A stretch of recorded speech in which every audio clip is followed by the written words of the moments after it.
సమ్మక్క సారలమ్మ జాతర మేడారం జాతరకు 6000 ప్రత్యేక బస్సులు ఈసారి భారీ రద్దీ ఉంటుందని అంచనా ప్రణాళికలు సిద్ధం చేస్తున్న అధికారులు మేడారం జాతరకు ఈసారి 6000 బస్సులు నడిపేందుకు ఆర్టీసీ అధికారులు ప్రణాళికలు సిద్ధం చేస్తున్నారు గత జాతరకు రాష్ట్రంలోని వివిధ ప్రాంతాల నుంచి 3500 బస్సులు నడిపారు మేడారం జాతర ఫిబ్రవరి 21 నుంచి 24 వరకు 4 రోజుల పాటు జరగనుంది భక్తులు 21వ తేదీకి ముందు నుంచే వస్తుంటారు ఈ విషయాన్ని దృష్టిలో పెట్టుకొని ఫిబ్రవరి 18 నుంచి 25 వరకు ప్రత్యేక బస్సులు నడిపేందుకు ఆర్టీసీ సిద్ధమవుతుంది రాష్ట్రంలోని ఏ ప్రాంతాల నుంచి ప్రత్యేక బస్సులు ఉంటాయి ఏ రోజు ఎన్ని నడుపుతారన్న వివరాలని మంత్రి పొన్నం ప్రభాకర్ త్వరలోనే ప్రకటించనున్నట్లు సమాచారం అయితే ఈ జాతరకు సంబంధించిన ముచ్చట చెప్తాను నిన్న ఆదివారం కావడంతో శనివారం సాయంత్రం నుంచి వెళ్ళే భక్తులు చాలామంది పోయారు పోటెత్తిందట జనం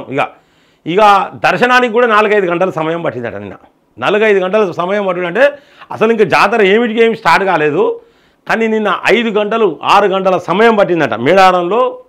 మన దేవతలను సందర్శించుకోవడానికి సమ్మక్క సారలమ్మలను దర్శనం చేసుకోవడానికి 5 గంటలు 4-5 గంటలు 6 గంటల దాకా పట్టిందట టైం నెక్స్ట్ ట్రాఫిక్ జామ్ అవుతున్నదట దయచేసి పోలీసు వాళ్ళకు కూడా మేము విజ్ఞప్తి చేస్తున్నాం పోలీస్ శాఖకు కూడా ఆ ట్రాఫిక్ జామ్ కాకుండా ఏ విధమైన ఏర్పాటు చేయాలో మ్యాక్సిమం అంటే ఇప్పుడే ట్రాఫిక్ జామ్ అవుతుందంటే ఆ జాతర సమయంలో ఇంకా పెద్ద ఎత్తున ట్రాఫిక్ జామ్ అయ్యే అవకాశాలు అయితే ఎక్కువ కనబడతా ఉన్నాయి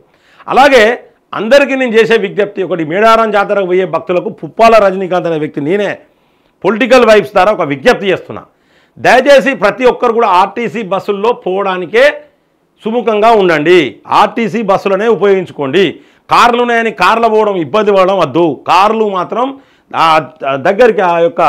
గద్దెల దగ్గరికి కార్లు పోవు బస్సులు మాత్రమే కొంచెం గద్దెల దగ్గరికి పోతాయి చాలా ఇబ్బంది అవుతుంది ఒక్కటి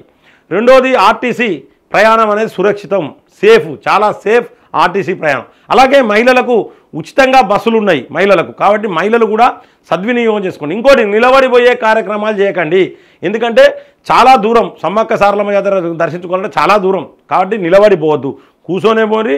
నిలబడ అవసరం లేదు అలాగే ఆర్టీసీ బస్సులున్నాయి మళ్ళీ చెప్తున్నా ఆర్టీసీ బస్సులలో పోండి మీకు ఉచితంగా ఆర్టీసీ బస్సులు ఉన్నాయి మహిళలకు కూడా చెప్తున్నాం మగవాళ్ళు కూడా ప్రతి ఒక్కరు కూడా మ్యాక్సిమం ఆర్టీసీ బస్సులను ఉపయోగించుకోండి ఇది నా యొక్క రిక్వెస్ట్ అనుకోండి హంబుల్ రిక్వెస్ట్ ఏదైనా అనుకోండి మీరు దయచేసి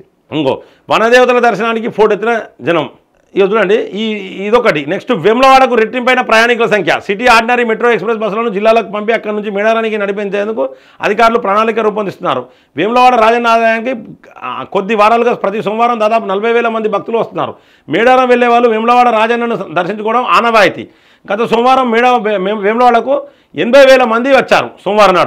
గత సోమవారం నాడు ఈసారి ఇప్పుడు ఇవాళ సోమవారమే దాదాపు 1,50,000-2 లక్షలు పోతారు కావచ్చు ఎందుకంటే మేడారం సమ్మక్కకు పోవాలంటే వేములవాడ పోవాలి ముందు అదొక ఆనవాయితీ అయిపోయింది సో ఈ వేములవాడ పోయి అటు పోతారు కాబట్టి ఎక్కువ మంది వస్తారు కాబట్టి వేములవాడ వేటోళ్ళకు కూడా దాదాపు రూమ్స్ దొరుకుతలేవు చాలా ఇబ్బంది కష్టాలు పడుతూ ఉన్నారు కాబట్టి జర చూసి ఎప్పుడు పోవాలో ఏందనేది చూసుకొని పోవాలని చెప్పేసి కూడా కోరుకుంటున్నా ప్రతి ఒక్కరు కూడా ఆర్టీసీ బస్సులను యూజ్ చేసుకోండి ఆర్టీసీ బస్సు ప్రయాణం అనేది సురక్షితం ఇక వనదేవతల దర్శనానికి పోటెత్తిన జనం నిన్న మాత్రం చాలా జనం ఉన్నారు కాబట్టి దయచేసి ప్రజలందరూ కొంచెం సురక్షితంగా పోండి దేవతలను మొక్కోండి ఖచ్చితంగా సురక్షితంగా పోయి